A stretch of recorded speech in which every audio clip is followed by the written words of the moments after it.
Yes, guys, welcome back to More GBFC. Today, we're going to talk PSG 3, Aston Villa 1, Barcelona 4, Borussia Dortmund 0, Champions League quarter-final, first leg results. Sorry, Aston Villa fans, I thought you had a chance. And then we saw a masterclass from Luis Enrique's PSG. I've been watching videos and listening to Relationism talk in football recently, a stylistic approach to the game which relies on the relationships between the players and less so on the structured, spatial kind of style that we've spoken about recently on this channel. When we talk about football being a bit boring nowadays, it's because it's so possession heavy. Players aren't brave enough to take risks and beat players. But when you look at this PSG team, particularly Kvaratskhelia, Dembélé, and Desire Doué, those are three players that, as much as they work so hard for the team, they have got the individual brilliance to be able to beat a man. And they're almost telepathic this season, the way that they're playing together so soon as well under Luis Enrique. We're going to delve into that. And as well as that, you've got Barcelona. Rafinha, what a season this bloke is having. Lewandowski with 2 goals against his former club. And Lamine Yamal with a beautiful finish. These players, PSG, Barcelona, all three of them, for both sides, have such an incredible relationship to one another. And what I love about watching particularly PSG last night, because we're going to start with them, I thought Aston Villa actually started the game pretty well. Even though you can see here the momentum chart suggests that PSG were all over them. They absolutely were all over them, but Aston Villa defended okay. And they had Kamara kind of moving back into this defensive position here to give them an extra man. And then they still had the out ball, which allowed Marcus Rashford to do one of those Rashford-esque runs into the left channel. Gives it to Morgan Rogers, and Morgan Rogers finishes it. It's 1-0 Aston Villa, snatch and grab style. And then it's where the magnificence of Desire Doué shines in. It's such a good goal. And look, Emi Martinez on the big stage. It's going to take something pretty spectacular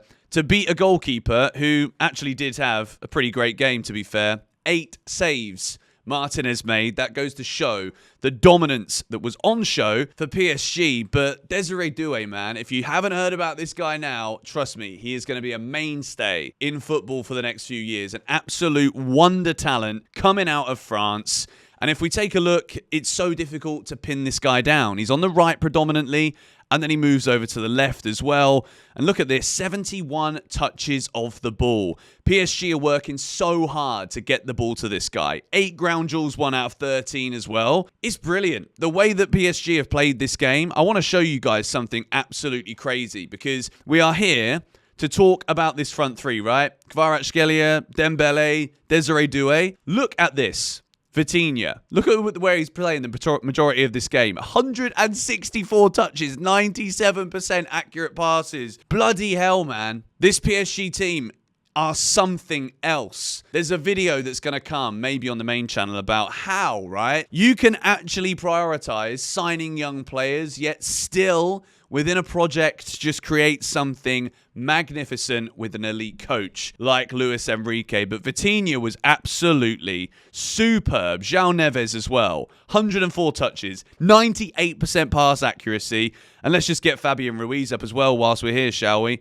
95% there as well. Incredible from this PSG midfield. And that isn't even the most exciting part about what makes this PSG team so good. Kvaratskhelia, right? This guy who signed from Napoli, again, similar to Doué, so difficult to actually pin this guy down. Predominantly on the left, but also occupying on these right sides as well. And look at these numbers too. 94% pass accuracy, winning the majority of his duels, making the switches as well, which is what makes this PSG team so difficult to defend against. They're constantly switching the ball, but not only are they switching the ball, they're switching personnel as well. And if we take a look at the average positions for the PSG players throughout this game, you can see they have the natural width from Nuno Mendes as well, who gets the 3rd goal, which basically seals the tie in my opinion. Sorry, Villa fans. And Hakimi is also just constantly looking to attack. And when you've got all of these players playing in such close proximity to one another, the fact that they all have the capacity to be able to make runs into the different channels and half spaces. Desire Doué can play with his left foot, with his right foot. Kvaratskhelia as well, the same, even though obviously he's a left-footed player. And the goal that he scores is just disgusting. And I said it in the preview for Chelsea Legia Warsaw. I don't want to be watching Conference League football again next year because this competition is just so flipping elite, man. And these teams are outstanding. Look, Aston Villa 3-1. I'll say this now. I think there is still a glimmer for Aston Villa because purely atmosphere at Villa Park, it could be a special night. I wouldn't want to rule it out, but this dominance that you can see from Paris Saint-Germain is just simply sensational. And the goals are of such a high standard. Doué with the first one to equalise 4 minutes after Morgan Rogers gives Aston Villa the lead. And then the second one from Kvaratskhelia is just superb. The run, the drive, the way that these players not only play for one another, but the way that they can take the game into their own hands is the perfect balance right now. When we mentioned at the start of the video about relationism and how all of these players are kind of working together in close spaces to be able to get the best out of one another, but then somebody will take the mantle. It's like passing the baton on in a relay race. They all take it in turns to do this like a relay race. And they've got the talent to beat men, take them on, take shots. It's absolutely superb. And even Dembélé, who you can see here if we zoom in slightly, another brilliant performance from him. Absolutely everywhere. 99 touches of the ball, 91% accurate passes. They just all know where each other are at all times. It is amazing to see this from this PSG team. And look, I'm not the biggest fans of PSG. I'm not going to lie, after all the battles with Chelsea over the years. But making these videos just does make me fall in love with football again, because I get to watch these teams with the idea of being able to like touchline analyze things a little bit and just speak about the brilliance. Nuno Mendes, what a season he's had in the Champions League. But we move now to discuss Barcelona, who were just, again, beyond dominant against Borussia Dortmund. Sorry if you're a Dortmund fan, you're going out of the Champions League, because this Barcelona team is different gravy as well. 4-0. They have beaten Dortmund at home in the first leg to take to Germany. If you want to take a little look here at the momentum again, Barcelona starting fast, dominating that first half. Rafinha with the opening goal of the game, and then all of the damage was done early with Robert Lewandowski scoring against his former club at the beginning of the second half. But once again here, you have got three players, Rafinha, Yamal, and Lewandowski, who are willing to do the sacrificial work that's necessary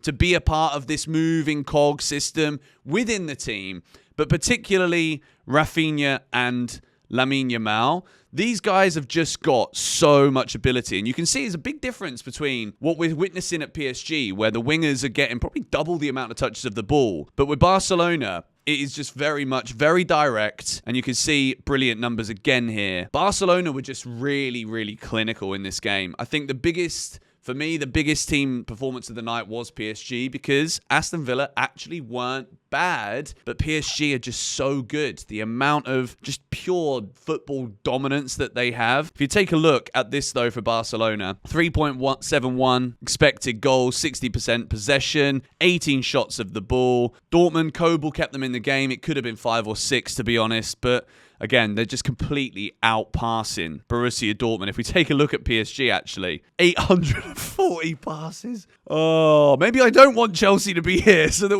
we don't get schooled in how to be an incredibly well-run and exciting football team. But Barcelona, like, they just get the job done in such emphatic fashion at home again. And I think this season we're seeing a relentless Barcelona team. I want to speak as well about the youth within this Barcelona team and how there is just such a perfect mix of experience here with young players like Balde, Kubasi, who's going to be one of the best centre-backs in world football, Pedri coming into his own, Fermin Lopez, who I thought had a good game, was unlucky not to score, and then obviously 17-year-old Yamal. But at the head of the pitch, you've got a 36-year-old Lewandowski, a 34-year-old Szczesny, Martinez at the back. Koundé is very experienced now. Like, there's such a great mix here in this team. And I think the difference at Barcelona this season has been how Hansi Flick has been able to get the best out of those young players, yet still have an elite clinical goal scorer like Lewandowski leading the line. Barcelona cruising into the last four of the competition. And unfortunately for Aston Villa, the dominance on show from this PSG team was just too much. I think even at Villa Park, it's going to be difficult for Aston Villa to get a result. But look, crazy things can happen in football. We have seen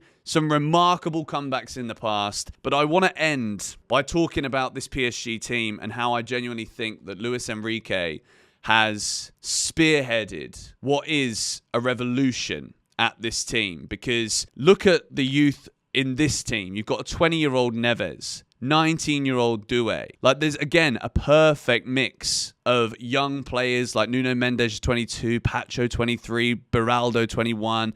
It's a young back line. No one here over the age of 30. But that's how you do it. You don't just go and buy 17, 18-year-olds and expect it to work. You've got to buy the creme de la creme of those young players. When you look at the bench as well, you've got the likes of flipping Warren Zaire-Emery, Bradley Barcola, also very young players, but also super exciting. And these are the kind of players that are willing to take the game into their own hands. So not only are PSG entertaining us all with the way that they're playing football right now, but they are showing you that it is possible to have a project with young players, but you buy the best in the business. You buy the ready-made ones. You don't buy the could-be's and the would-be's. And you lot know, if you watch my main channel, I'm talking here about Chelsea.